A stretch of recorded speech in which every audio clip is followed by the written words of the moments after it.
Hi, and welcome to Healthy Living. I'm Debbie Lyons here today with Kelly Presnell, Director of Marketing and Public Relations. We're excited to talk today. We're talking to Dr. David Kastl. Yes, Dr. David Kastl, our cardiac surgeon. It's always a treat when we can get him to take the time to film a show and talk about what he does, you know, here at the hospital. He's such a huge, integral part of our cardiac program, you know, providing cardiac surgery, open heart surgery, vascular surgery. He does it all, thoracic surgery, and he's great. He really is. It's always really interesting. He has a lot of statistics, and I think he's really going to be interesting to talk to. So let's talk with Dr. David Kastl. Great.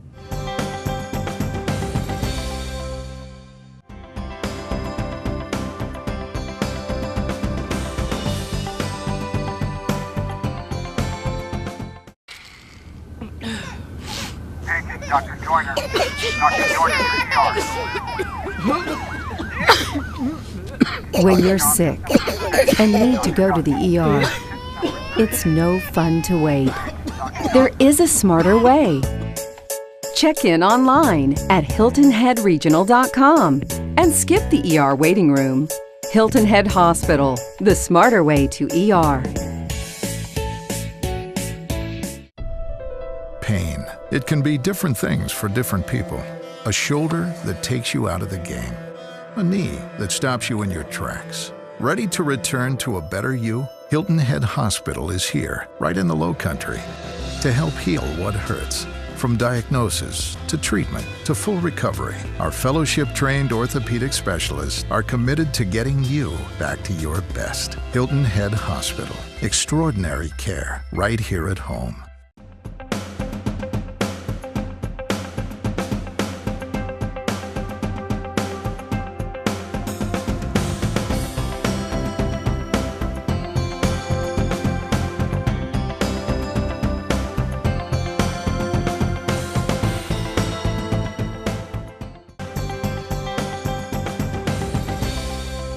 As Kelly mentioned, we are here today with Dr. David Kastl, heart surgeon, and we're talking today about something that's really interesting, and we're talking about heart surgery and bloodless heart surgery. And really, from the National Data Banks, some information has emerged, and we're going to talk, before we talk about that data, a little bit about why receiving blood is important and can be a lifesaver, but just some general data and information we need to know before going into surgery. How's that? That's good. All right. This topic is on bloodless heart surgery, and we're not really talking about not losing any blood by doing heart surgery, because that's impossible. Okay. Any operation, you can lose some blood.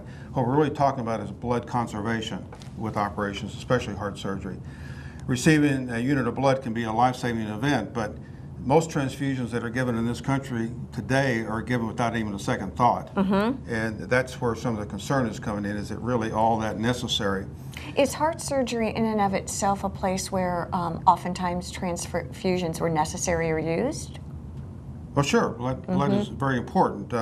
There's over 24 million transfusions done in this country every year, and that's at a cost of $500 to $1,200 a unit. Oh my gosh. Which, you know, can add up if you're getting a lot of blood transfusions, right. or just in one hospital it does a lot of transfusions. It happens to be that heart surgery, though, is the biggest consumer of blood products. Oh, okay. And so if we do over 500,000, in this country we do over 500,000 heart operations every year, approximately 46% of all those people who had heart operations get a blood transfusion. Why is that, Dr. Kastl? Why are heart operations such consumers of blood? Well, if you think about it, this is the heart. The heart is the pump of blood. That makes sense. And we're operating on it. Yes. We're operating when the body is totally anticoagulated, so there's a lot of blood loss with just oozing that has to be controlled. And anticoagulated means? Well, the blood won't clot. So exactly. It's just going to, if you cut something, it's going to bleed. It won't stop bleeding on its own. I tell you what, and I know this, we love talking with you, because I think what you do for many of us as patients and consumers is you allow us to become educated, and I think that has to make it better for you as a physician. I know for us as a patient, it allows us to understand what's happening to our own bodies. That's good. Does that make sense? Yeah, right. I mean, it really does, and I think it's really important. And one of the things that I think basically I'd like to know a little bit more about is, why is blood so important? What is it about blood? What does it do during heart surgery, or anything? Well, blood's important in our bodies because we need it to transport oxygen, and if the cells don't receive enough oxygen, they're going to start dying. Okay. So in extreme situations where people are extremely anemic, okay, that can be very vital that they have enough oxygen to heal with, and just for normal day-to-day operations of the cells. Can you tell me two things? What is anemia, and what are the parameters of normal, and when do things become a problem? Well, anemia is basically looking at the red blood cells of the blood itself, and, okay, and that's measured as a percentage of all the components of blood. And that normal percentage of red blood cells in blood is about 40%. Okay. And we call that percentage a hematocrit. Okay. But the hematocrit of 40 is what we're looking for in a normal individual. Anything less than that is anemia. The danger point is about 21%. If the blood count drops to 21%, meaning that's what the percentage of red blood cells are, then we start seeing there's problems with healing, with recuperating from operations, with just doing well, feeling well, have enough energy to do anything, not being short of breath. After that, if it goes any lower, we start seeing cell death and problems. Okay. I mean, again, I'm trying to process all of this as you're sharing it with us, again, because we're not physicians. But as people who are anemic will feel symptoms. Oh, become extremely short of breath if you get severe anemia. Okay. And the body functions just don't work very well because of a lack of oxygen. So in days gone by, and for many operations, it is at that point you receive a transfusion. Well, Yes, like or, I said, yeah. in the beginning, a lot of transfusions that are given in this country without a second thought. If people's blood count gets below 30%, it's easy for a doctor just to hang up a unit of blood and not even question what's going on. Okay. Because it's just so common. I mean, if you're anemic, give blood. Give blood, okay. I mean, how more safe could that be? But there is a risk to transfusions. You can get the wrong blood type accidentally, and if that happens, you can have a big transfusion reaction. Sometimes they're so bad they can kill people or put people in renal failure, and sometimes they're just minor, but the point of it is you still can get a mixed blood product in the sense of getting the wrong blood product. Now, there's a lot of things done in hospitals to prevent that from happening. I was just going to ask you, what are some of the precautions that we take at the hospital to prevent those kinds of things? Well, right now, the hospital bands on the arms that you see have coating on them, and those codes have to match up with the unit of blood that has your name on it to make sure that it's the right. So like I'm an O negative, whatever. Then if they don't match up, you can't give them the blood. So there's a lot of things that go into it. And there's also a risk with viral infections. The hepatitis is known in blood products, as well as AIDS virus, the West Nile virus, and even syphilis. But the chances of getting a transfusion reaction from one of these viruses is probably 1 to 200 million transfusions. So it's rare that that's even going to happen. Do you, when you go into heart surgery, before you even enter into the surgical process, or you're getting ready to go into the the operating room, is blood ordered? Do you have it on standby? Blood's on standby, especially for a big operation, because if there's consequences that you need blood, you usually need it fast, so it needs to be on standby and ready to go. Okay. So yeah, it's always set up to be ready. And now comes the part where we're going to get, again, this is the gold standard of what to do. But you said it's been very interesting, and you have kind of a statistic here about the National Data Bank has some new interesting recommendations or evidence out there. Well, we talked about some of the risks, and the chances of those risks are very low, and that's probably why people just give blood at no second thought. Right. But the Society of Thoracic Surgery started a national data bank in the 1980s. And with the goal of what? Well, the goal of tracking everything that's ever done by a heart surgeon in this country, all the operations. Everybody's information that has had a heart operation goes into the National Data Bank except for their name. Okay. Every little variable possible that you can think of is recorded. And now we're going back and looking at all the different variables, and what we're finding out is that about 0.3% of the people who received a blood product that have died after a heart operation, their only cause of that death was a blood transfusion. Oh. Which is not a good thing, because if you've gone through a big heart operation and in the end you're going to be dead within a year just because you got a blood transfusion. I mean, yes. That's just crazy. Right. And in 5,000 people, that represents about 15 patients. And if you take those 46% of the 500,000 we do, that's that's about 140 people in a year that are going to die just because they had a blood transfusion and no other reason for it, for the death.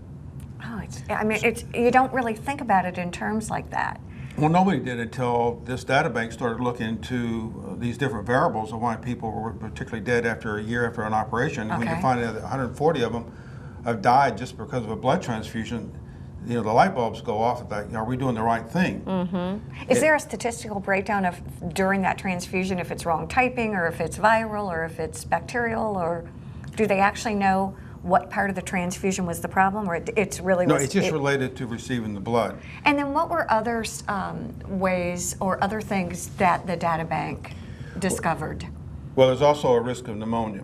Okay. For every unit of blood transfused, there's a 29% higher incidence of pneumonia that goes with that, and that's about a 4% incidence. And of those 46 patients, 46% of those 500,000 patients, that's another 400 people that are going to get pneumonia in the postoperative course.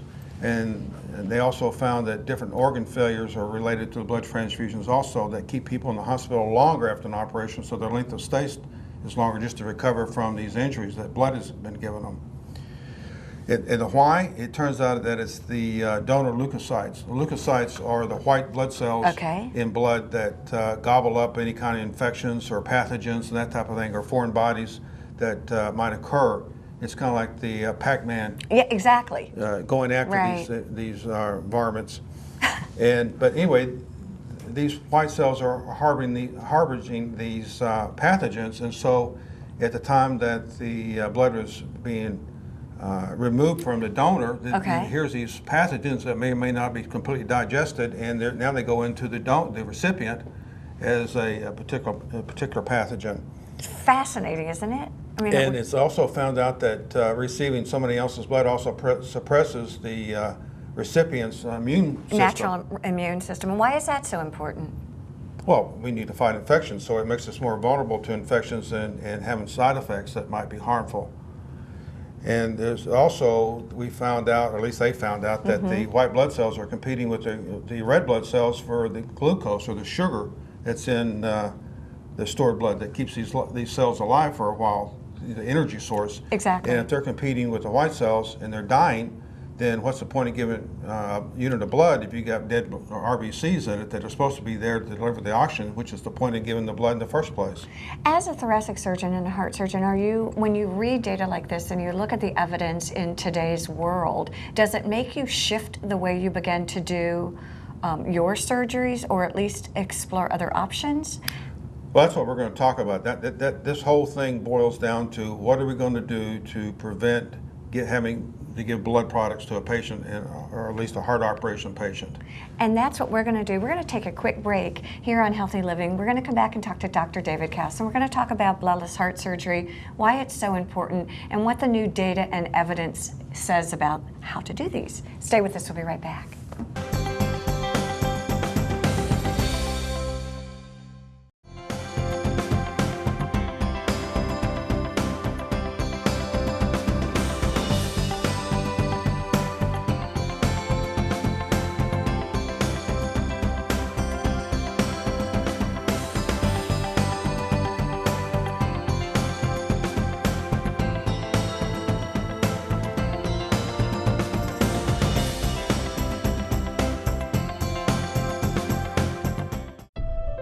Pain. It can be different things for different people.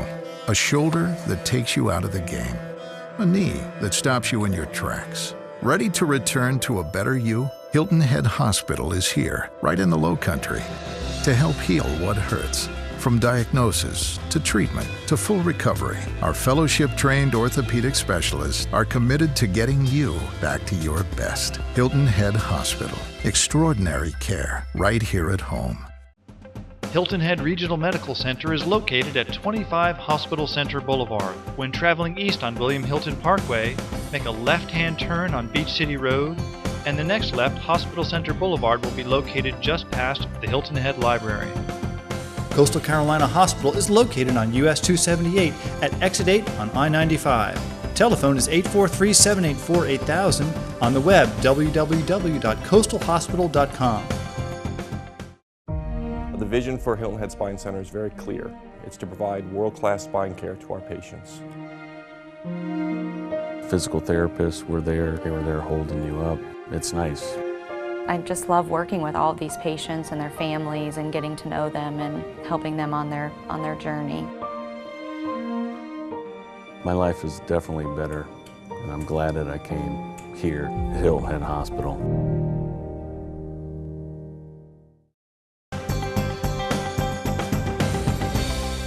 We are back here on Healthy Living. Today we're with Dr. David Kastl, and we're talking about transfusions. Should they be used? When should they be used? What is the new evidence and what does the data say about the benefits versus the risks of transfusions?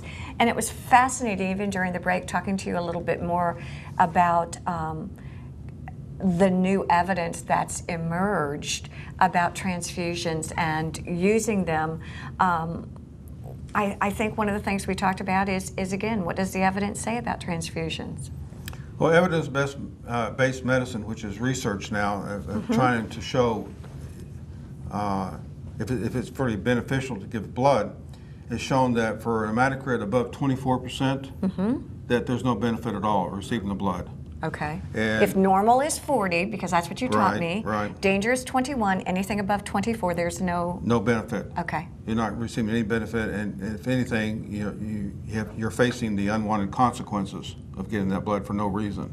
Oh my gosh. Okay, it's interesting. Okay. So it's better to let a patient's bone marrow regenerate the blood that they need rather than giving a transfusion. How does that happen? Is that just is that a matter of time? It's time. Bone marrows they're stimulated by the fact that the patient's anemic. Right. And they go into high gear to reproduce more blood cells to get that into circulation.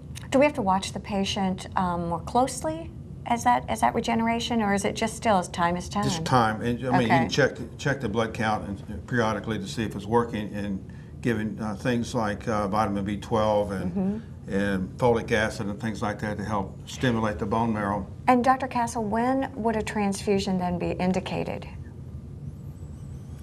Well, it's obviously indicated if we're getting below the 21 point. Anything under 24, they saw there is a benefit. Okay. But it is in the risk. I mean, the benefit outweighs the risk. Okay. Therefore, it's best to be given blood transfusion if you're less than 21%. Okay. And in that case, what are there parameters? Are there things that the physician or that we as patients even should know about the actual transfusion? Well, one of the things that we've also found out is that if you're going to get a blood transfusion, the shelf life of that blood should be no more than 14 days old. The normal shelf life for a unit of blood is 42 days. But we're finding out that after 14 days, it starts to go bad. Oh, and so instead of waiting to be the last day of that blood transfusion, I mean, the last day of that storage to receive the transfusion, that's a bad unit of blood and should not be given as well, because you got a lot of RBCs in there that are dying and not surviving, and the point of giving the blood is only for volume and nothing for else, and that's not good. And you would talk to us, and you kept stressing the new information we have about the leukocytes, and how does that well, blood banks now are taking out as many leukocytes as we can. We call it a leukocyte-reduced unit of blood, and that's pretty much standard technique now, is reducing the amount of white blood cells in a unit of blood. And for the people who may not have been here during the first half, that's important because to the leukocytes, what do they do now? You talked about they're harbingers. Well, they're harbingers of pathogens because that's what they do. Right. It's trying to gobble up all the bacterium and things like that might be in a bloodstream to make sure that it stays sterile. They also compete with the red blood cells for glucose, which is the sugar or the nutrients to stay alive. And I forgot what else we said there. Well, that's basically what it was, that they harbor these things, and that's why leukocytes are so important, yes. The white blood cells also reduce the immune system's ability to work. Exactly. See, I actually listened to you when we were talking about this. Talk to me a little bit now about your practice and the practice of bloodless heart surgery. And what you called it, and I thought it was really amazing, is blood conservation. Well, we want to do everything as heart surgeons now to preserve as much of the patient's own blood as they can and to stimulate the bone marrow as much as we can, and by all means not to use any transfusions if at all possible. Okay. Especially if the hematocrit's above 24%. Now, are there things that we can do preoperatively? Well, there's 3 opportunities for surgeons, heart surgeons, to work with, and that's preoperatively, intraoperatively, and postoperatively to salvage and perform blood conservation techniques. Okay, let's talk preoperative. Preoperatively, obviously we need to stop and reverse all anticoagulation medications, anything that might make the patient bleed. I mean, that's just common sense. We don't want to be cutting on somebody that can't stop bleeding. Exactly. And does that include things like baby aspirin, my 81 milligrams of baby aspirin? Aspirin's not that bad. It does have some side effects to prolonging clotting, but it's not that bad. Okay. What we're worried about is like Coumadin, warfarin, Plavix, any of the anti-thrombin drugs that are out, that are new now. All these things will prevent people from clotting, and if any surgeon cuts on anyone with these medications on board, we're going to have a lot of bleeding problems. Does it take about a month to wean yourself off of those, or how long do you have to be without that? It's usually days. Oh, it is? Okay, so you can be out, and then the second thing? Well, properly, we can also eliminate the unneeded blood testing, because obviously if we take off too much blood, we're making the patient anemic by just taking off blood for testing. Yeah, that makes sense. And when we do blood testing, we need to be using the pediatric containers that we collect blood in. In other words, take small samples. We don't need big samples to send to the laboratory. Exactly. Because they can do the same amount of testing on a small container. So now we use pediatric containers to use less blood from the patient. And if they're anemic, preoperatively, we do everything we can to stimulate that bone marrow if we have the time to do that. And there's always a good idea to work up somebody for anemia, because they may have a colon cancer that has a blood loss, or a stomach ulcer that's bleeding slowly and that's causing someone to be anemic. So these are things that we need to know about as well. And again, you said you can kind of beef it up preoperatively with folic acid, B12, like you said before. Folic acid, iron products, and B12 injections all help to stimulate the bone marrow to go a little faster and resolving the anemia. Now, as we enter in the intraoperative stage, what do we look at? During an operation, people get a lot of IV fluids, and this tends to hemodilute or dilute out the blood, so it makes the hematocrit go down, which in essence is physiological anemia that's caused by the hemodilution. So what we need to do in the operating room is use less IV products as far as water is concerned, or normal saline. To dilute it. Most people who have an operation or go on the heart-lung machine, that takes tubing to connect the patient to the machine, and all that tubing has to be primed. So now we're using microcircuits that are smaller caliber and less length to use less priming volume. So it doesn't dilute. For it to dilute. And if you're on the heart-lung machine, we also have a hemoconcentrator to try to reclaim a lot of this water while we're doing the bypass, or the heart-lung bypass. During the operations, we also salvage as much blood in the wound as we can by sucking it up, and this goes into a cell saver, which is a machine that washes the blood, gets rid of all the particles and factors that we don't want in there, and then hemoconcentrates it to just the red blood cells, and that's all we get back is concentrated blood cells, and we can give that back to the patient, which is their own blood. Oh, it's so interesting. Which is all cleaned and ready to go. And obviously meticulous wound hemostasis, keeping the field dry, is important. Don't let people be bleeding. One of the things you said is to perform beating heart surgery whenever possible. What does that really mean to? Well, a lot of bypass operations can now be done as a beating heart. So that means that we don't have to use a heart-lung machine, therefore we don't have to use all that tubing and all that priming. So if we can do beating heart surgery, we spare the additional hemodilution. And another thing that we can do is wash out all the sponges that we collect blood into and take that rinse and send it to the cell saver also, and it will reclaim all those red blood cells that are lost in sponges. It's really interesting. Post-operatively. Well, one other point, though, I want to say about intraoperatively is that if someone comes into the operating room not anemic, we can also draw off a unit of their blood and save it for after the operation. So it's their own blood. It's their own blood, has all the That coagulation makes sense. products in it that aren't been damaged, and it's fresh and ready to go and not disturbed, and so it helps keep patients from being That anemic. actually seems very practical to me.